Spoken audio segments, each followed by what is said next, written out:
Hello everyone, welcome to my UPSC. UPHCSC हुआ करता था, अब ये नया आयोग बन गया है। असिस्टेंट प्रोफेसर एडवर्टाइजमेंट नंबर 51 की रेगुलर बेसिस पे प्रिपरेशन करवा रहे हैं। इसका कैलेंडर एग्जाम का जल्दी ही जारी होने वाला है। अब इसमें हो सकता है फॉर्म रीओपन हो या फिर नई वैकेंसी आए, जो भी होगा वो कैलेंडर जारी होने के बाद ही कंफर्म हो पाएगा। 28 टेस्ट जनरल स्टडीज के 28 टेस्ट ऑलरेडी कंप्लीट हो चुके हैं। टेस्ट नंबर 29 डिस्कस करेंगे। टेस्ट सीरीज ज्वाइन नहीं की है तो इस नंबर पे कांटेक्ट करके टेस्ट सीरीज ज्वाइन कर सकते हैं। वीडियो के नीचे डिस्क्रिप्शन में और कमेंट सेक्शन में इसका लिंक मिल जाएगा, वहां से भी आप ओपन करके और पूरी डिटेल पढ़ के और टेस्ट सीरीज ज्वाइन कर सकते हैं। वेबसाइट विजिट कर सकते हैं, यहाँ से भी हिंदी और इंग्लिश दोनों में अवेलेबल है टेस्ट सीरीज। और आपके एग्जाम में जैसे 30 क्वेश्चन आते हैं वैसे ही टेस्ट में भी पूरे सिलेबस बेस्ड 30 क्वेश्चन करवाए जाते हैं। Separate unit wise subject wise भी टेस्ट होते हैं और पूरे syllabus based full length test भी होता है। और भी कोई क्वेरी है तो कमेंट सेक्शन में पूछ लीजिएगा। Let's begin. हाल ही में समाचारों में रहा प्रोजेक्ट स्ट्रॉबेरी निम्नलिखित में से किससे संबंधित है? प्रोजेक्ट स्ट्रॉबेरी ये किससे संबंधित है? देखिए, अभी जो ये प्रोजेक्ट स्ट्रॉबेरी है इसका पहले नाम हुआ करता था क्यू स्टार। तो एक चीज ये ध्यान में रखना आपको, क्यू स्टार और प्रोजेक्ट स्ट्रॉबेरी एक ही है। पहले इसको क्यू स्टार के नाम से जानते थे, अब इसको स्ट्रॉबेरी नाम दिया गया है। ये आर्टिफिशियल इंटेलिजेंस पे बेस्ड एक तरीके से यूं कह सकते हैं कि जो प्रोग्राम है, जो एक तरीके से जो डेटा है उनको एनालाइज करना, या फिर जैसे पजल है कोई, उस पजल को सुलझाने में उससे जो एक संज्ञात्मक कार्य उत्पन्न होता है उसकी क्या कैपेसिटी है उसको एनालाइज करने में मैथमेटिक्स में इसका काफी रोल है। और फ्यूचर को देख के, भविष्य के जो मॉडल हैं वो इसको देख के तैयार किए जा रहे हैं। आजकल जो कॉम्पिटिटिव एग्जाम लग रहे हैं उनमें बहुत सारे एग्जाम्स में एआई से ही पेपर बनाए जा रहे हैं। आर्टिफिशियल इंटेलिजेंस से क्या किया जा रहा है, जैसे 5000 क्वेश्चन का सेट तैयार कर लिया आपके सिलेबस बेस्ड और फिर उसमें से पेपर बना दिया, या 10,000 क्वेश्चन का पेपर तैयार कर लिया आर्टिफिशियल इंटेलिजेंस से। इस तरीके से कई एग्जाम्स में आर्टिफिशियल इंटेलिजेंस का यूज लेके पेपर बनाए जा रहे हैं। इसकी बात करें तो ये ओपन एआई द्वारा कृत्रिम सामान्य बुद्धिमत्ता का विकास है। ए इसका करेक्ट आंसर आएगा।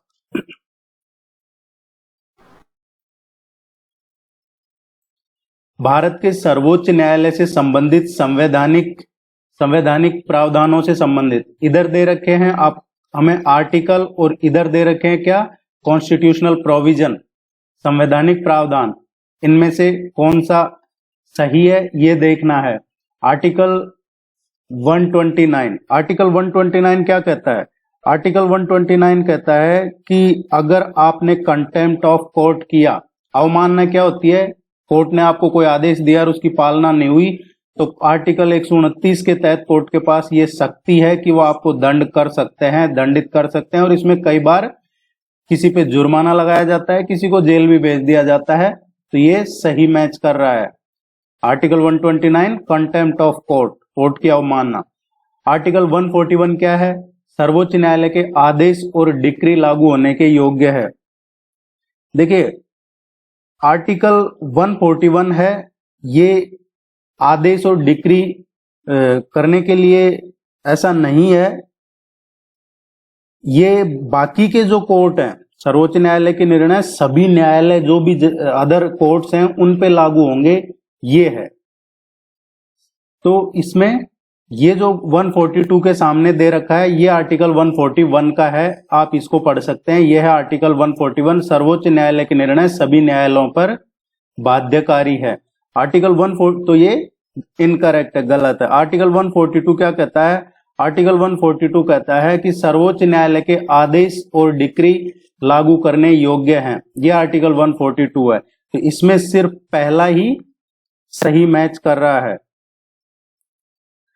कहां लिखा हुआ है कि कॉन्स्टिट्यूशन की जो भी संविधान में लिखा हुआ है, हमारा कॉन्स्टिट्यूशन रिटन है, तो इसमें जो भी लिखा हुआ है, आपने देखा होगा एक ही केस में अलग अलग कोर्ट कई बार अलग अलग डिसीजन देती है, अलग अलग वकील उसका अलग अलग इंटरप्रेट करते हैं। तो सर्वोच्च न्यायालय है वो किसी भी चीज की व्याख्या करेगी, संविधान की जो अंतिम व्याख्या है वो सर्वोच्च न्यायालय, अपेक्स कोर्ट, सुप्रीम कोर्ट के पास है वो पावर। ये दे रखा है आर्टिकल 147 में। ये ध्यान रखिएगा, सर्वोच्च न्यायालय संविधान का अंतिम व्याख्याता है, ये आर्टिकल 147 में दे रखा है। तो इस क्वेश्चन का जो करेक्ट आंसर होगा केवल फर्स्ट, ये ही सही है। आप लोग वीडियो को लाइक जरूर किया कीजिए, वीडियो को लाइक नहीं करते हैं, यूट्यूब वाला ऐसे नाराज चलता रहता है क्योंकि हम इधर उधर कई बार बातें कर देते हैं। तो आप इसको लाइक जरूर कीजिएगा, यूट्यूब के हिसाब से उसको जो पसंद है वैसा नहीं करते हम। बायो ई3 नीति का उद्देश्य भारत में उच्च प्रदर्शन वाले जैव विनिर्माण को बढ़ावा देना है। निम्नलिखित में से कौन से तत्व इस नीति के अभिन्न अंग हैं? बायो ई3, बायो ई3 क्या है? अभी रिसेंटली जो केंद्रीय मंत्रिमंडल है उसने जैव प्रौद्योगिकी विभाग के, एक प्रस्ताव था जैव प्रौद्योगिकी विभाग का, और उसको मंजूरी दी है। ये प्रस्ताव क्या था? बायो ई3 प्रस्ताव था। बायो ई3 को जो बायोडाइवर्सिटी है, जैव विनिर्माण है, उसको बढ़ाने के लिए ये लाया गया है। आपने सुना होगा, देखिए वैसे तो क्या है, ये एक बायोसाइकिल है। क्या है? बायोसाइकिल है। बायो ई3 क्या है? बायोसाइकिल है, जैवीय चक्र है। और ये क्यों लागू किया गया है? अर्थव्यवस्था के माध्यम से नेट जीरो, आपने पढ़ा होगा नेट जीरो कार्बन का, एक तो ये इसका टारगेट है। दूसरा क्या है कि जो एनवायरनमेंट के लिए लाइफ स्टाइल, आपने सुना होगा मिशन लाइफ,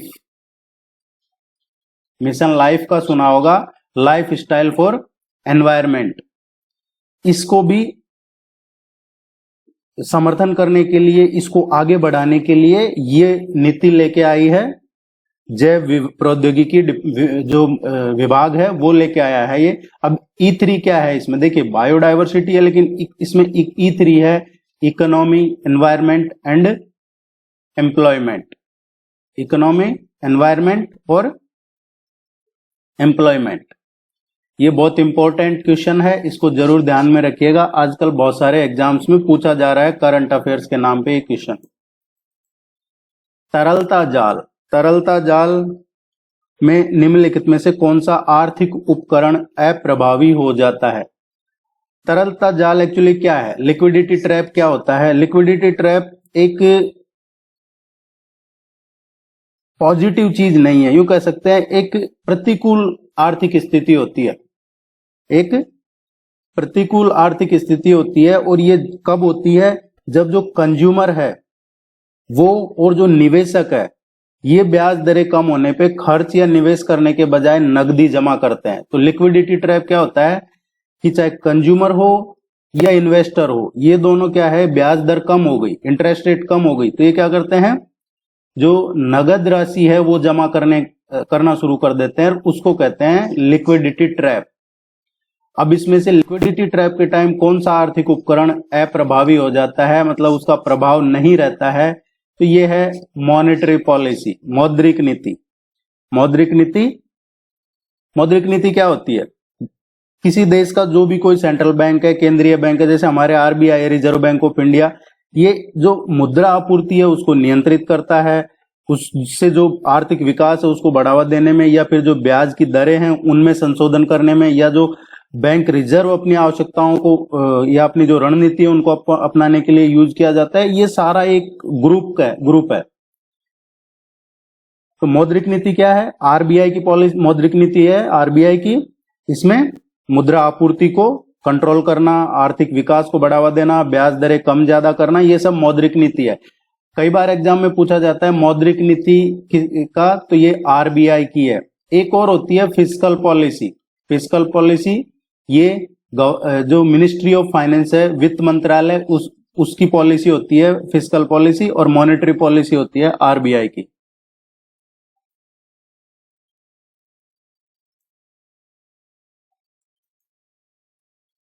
भारत के प्रथम प्रधानमंत्री जवाहरलाल नेहरू द्वारा 1947 के जो 14-15 अगस्त की मध्य रात्रि को भाषण दिया गया था, उस प्रसिद्ध भाषण को किस नाम से जाना जाता है?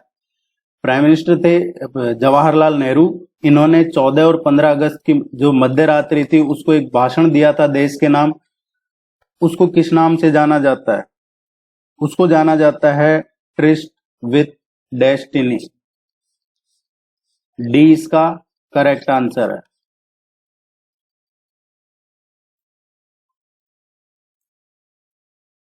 किस मंत्रालय ने स्वच्छ सर्वेक्षण 2023 मेरा शहर मेरी पहचान का सर्वेक्षण प्रारंभ किया है? एक तो स्वच्छ सर्वेक्षण 2023, ये हम आगे करवाएंगे 23-24 का, कौन से राज्य का क्या पोजीशन है, क्या परफॉर्मेंस है। लेकिन ये जो स्वच्छ सर्वेक्षण 2023 है, या यूं कहें स्वच्छ सर्वेक्षण जो मेरा शहर मेरी पहचान है, ये सर्वेक्षण किसने आरंभ किया है? ये है आवासन और शहरी कार्य मंत्रालय का है ये। बी इसका करेक्ट आंसर आएगा। राष्ट्रपति ने जारी किया था हाल ही में ये सर्वेक्षण।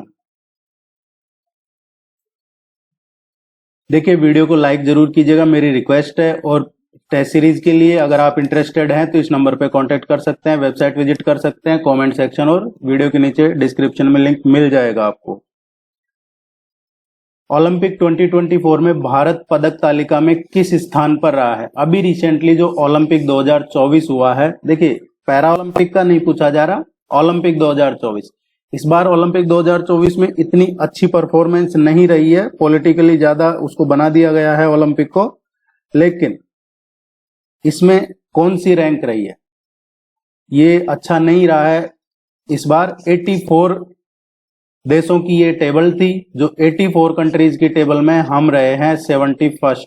71वां नंबर था, 84 टोटल जो देश थे उनमें हम 71वें नंबर पे थे। सी इसका करेक्ट आंसर आएगा।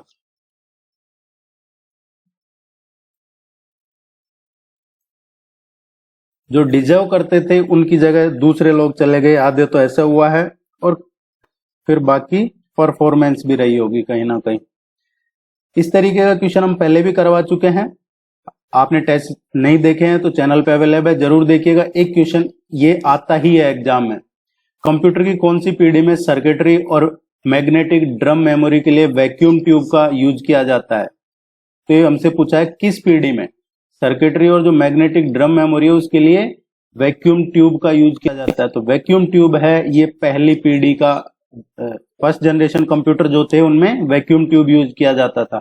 ये चारों जो पीढ़ियां है ये बताए गए हैं पहले टेस्ट में, आप जरूर देखिएगा। सी इसका करेक्ट आंसर आएगा। एक क्वेश्चन आता है इस तरीके का हमारे एग्जाम।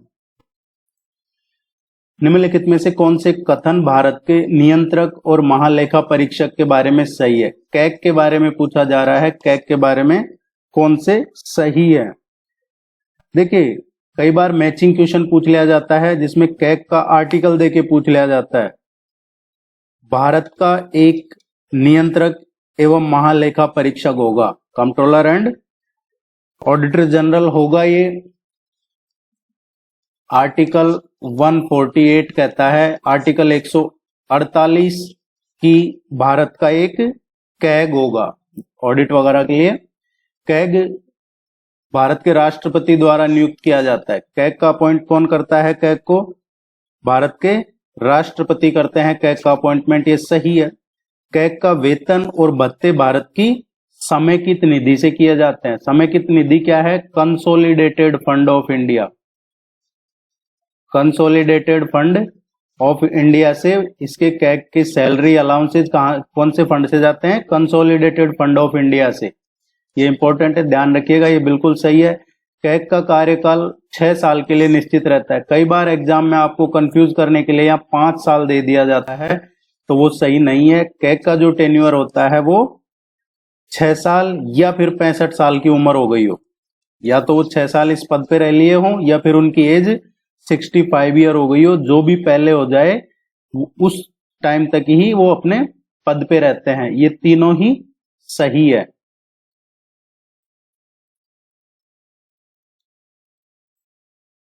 इसका जो करेक्ट आंसर आएगा, तीनों ही सही है।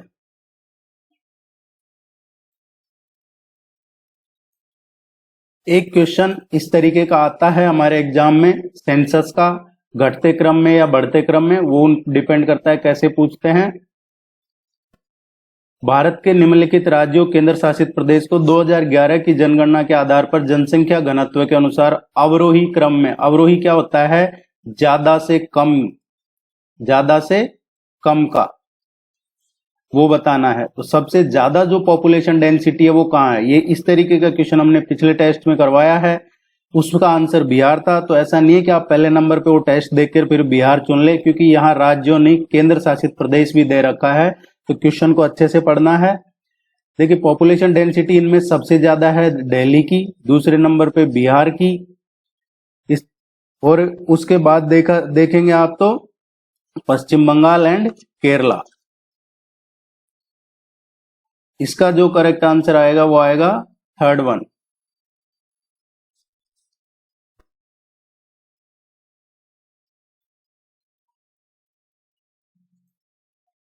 किस राज्य ने outlook planet sustainability summit and awards 24 की मेजबानी की? अभी हाल ही में कौन से राज्य ने outlook planet sustainability summit and awards 2024 की मेजबानी की है? ये अभी रिसेंटली हुआ है, outlook planet sustainability summit Goa में।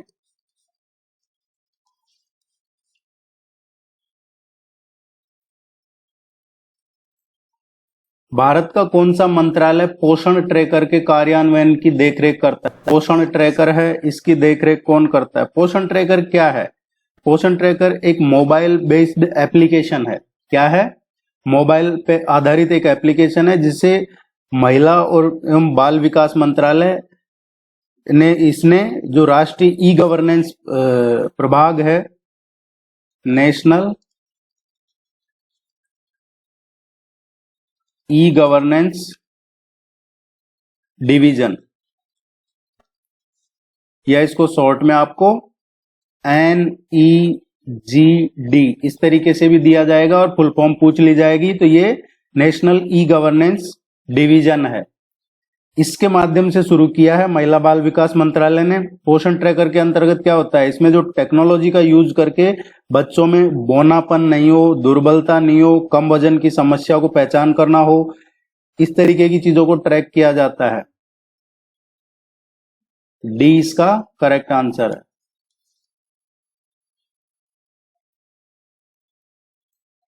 नेताजी सुभाष चंद्र बोस ने सिंगापुर में स्वतंत्र भारत की अस्थायी प्रोविजनल सरकार की स्थापना की घोषणा किस तारीख को की थी?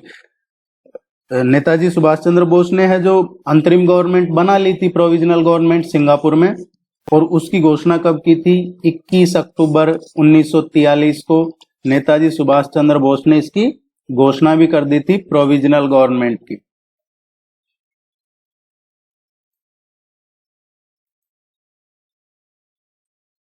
डॉक्टर एस राधाकृष्णन की अध्यक्षता में विश्वविद्यालय शिक्षा आयोग की स्थापना कौन से वर्ष में हुई है? डॉक्टर राधाकृष्णन आयोग, जिसको विश्वविद्यालय शिक्षा आयोग के नाम से भी जानते हैं, किस नाम से? या तो आपसे पूछ लिया जाता है राधाकृष्णन आयोग या फिर विश्वविद्यालय शिक्षा आयोग। इसकी स्थापना जो देश आजाद हुआ स्वतंत्रता के बाद हुई थी, और ये 1948 में हुई थी। 4 नवंबर 1948 को विश्वविद्यालय शिक्षा आयोग या राधाकृष्णन आयोग की स्थापना हुई थी। स्टोरेज स्पेस के अकॉर्डिंग कौन सा विकल्प अवरोही घटते क्रम में है, ज्यादा से कम में? इस पे पूरा आपको निबल से लेके और जेटाबाइट तक पूरा करवाया हुआ है पिछले वीडियोज में, तो उम्मीद है कि वो आपने सीरियसली देखा होगा और ये आपके लिए इजी रहेगा। तो ज्यादा अगर देखते हैं तो सबसे ज्यादा देखिए ये है, सी इसका करेक्ट आंसर है। MB के बाद फिर G भी आ जाता है, तो ये पूरा जरूर याद रखिएगा, पूछा जाता है एग्जाम में।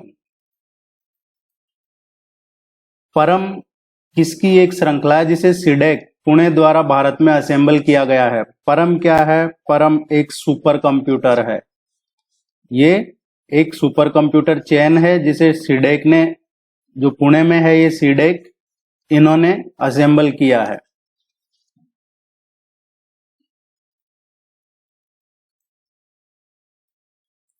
शैक्षिक शोध का उद्देश्य क्या है? जो शैक्षिक शोध है इसका उद्देश्य क्या होता है?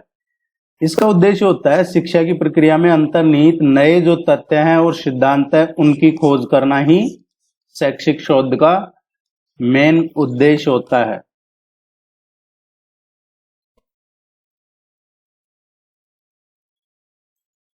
अनुसंधान के लिए निम्नलिखित में से कौन सी प्रारंभिक अनिवार्य आवश्यकता है? आप कोई अनुसंधान कर रहे हैं, उसके लिए जो प्रारंभिक अनिवार्य आवश्यकता है वो क्या है?